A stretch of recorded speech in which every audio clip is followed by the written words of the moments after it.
हे good morning guys, welcome छ हजुर सम्पूर्णलाई मेरो डे 10 मा। र आज बिहान बिहान उठेर ढिलो उठे, पानी परेको थियो भनेर ढिलो उठेर मुख धुएर फ्रेस भएर बाहिर हेर्दाखेरि त पानी परिरहेको थियो।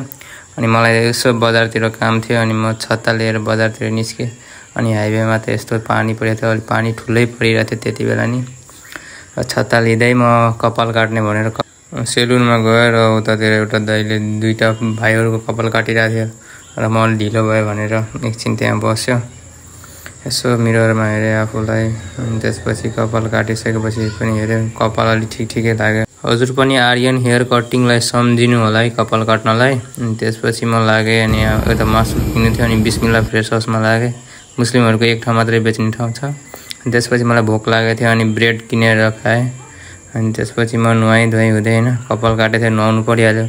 अनि मेरो दाल भात र चिकन करी रेडी भयो, म खाएँ। अनि त्यसपछि मैले एड गरेँ ग्लुकोज डी वाटरसँगै खाएँ। अनि त्यसपछि म पढ्न बसिहालेँ। लगभग 2 घन्टादेखि पढिरहेको अकाउन्ट। त्यसपछि मलाई बोर लागेर बजारतिर गएँ, शौकतलाई भेटेँ।